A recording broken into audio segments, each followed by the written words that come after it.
يمكننا طرح بعض الفرضيات بشأن العلاقة بين الحيوية والجمود، والتي يجب رصدها في مثال الإنسان. قبل أي شيء يجب القبول والإقرار بكفاءة الحيوية الكامنة في المادة، فلولا هذه الكفاءة لما أمكن ترافق الانتظام المادي في بنية الإنسان مع هذا المستوى الراقي إلى أقصاه من العواطف الجياشة والحيوية العاقلة لديها. والحال هذه كيف يمكننا إدراك آفاق وكمون الحيوية في المادة بصورة أقوى وأفضل؟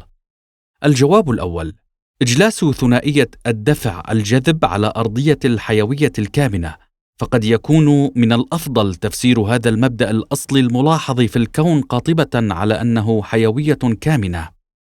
ثانياً، وتأسيساً على هذا المبدأ، يمكننا الإشارة إلى الصفة الجسيمية للموجات. يمكننا إدراج مبدأ أو قرينة الوجود الفراغ القائمة في الكون ضمن ذلك، إذ لا يمكن تصور وجود بلا فراغ أو فراغ بلا وجود.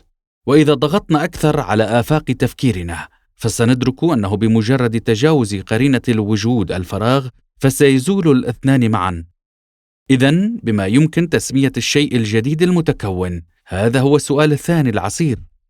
قد يرد البعض مثل ما جرت العادة وعلى الفور إنه الله، في حين أن الاستمهال في هذا الموضوع قد يؤدي بنا إلى أفكار قيمة للغاية.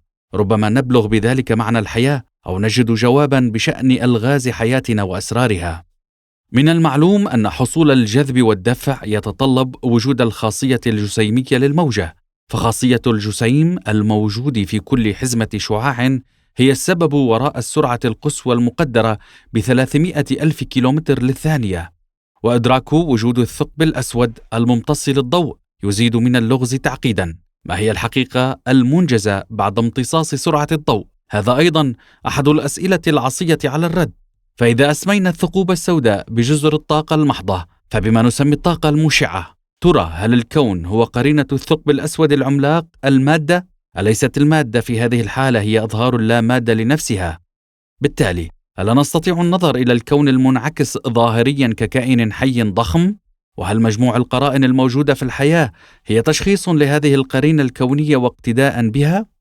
وعلى سبيل المثال، هل يمكن لثنائيات الحب البغض، الفضيلة الرذيلة، الجمال القبح، والصح والخطأ أن تكون انعكاسا لهذه الكونية؟ وهكذا دواليك.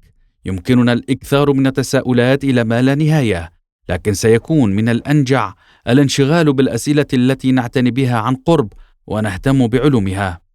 لقد برهن على أن المادة طاقة مدخرة مكثفة، ومعادلة أينشتاين الشهيرة معروفة، حيث يشار فيها إلى الفرق بين وزن الإنسان الحي ووزن الإنسان الميت، والمقدر ب18 جرام من الطاقة.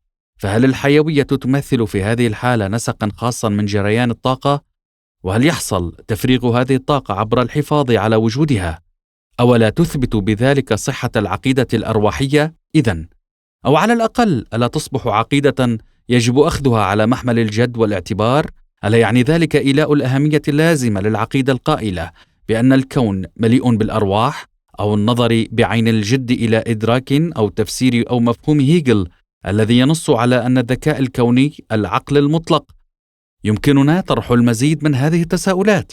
المهم هنا هو الانتباه إلى أن علاقة الحيوية الجماد لا يمكن توضيحها من خلال الشروح الميتافيزيقية الشائعة في دوغمائية العصور الوسطى، ولا النظر إليها على أنها قريبة من الحقيقة اعتمادا على التمييز بين الروح البدن أو بين الذات والموضوع، والذي تعمل به الحداثة الرأسمالية.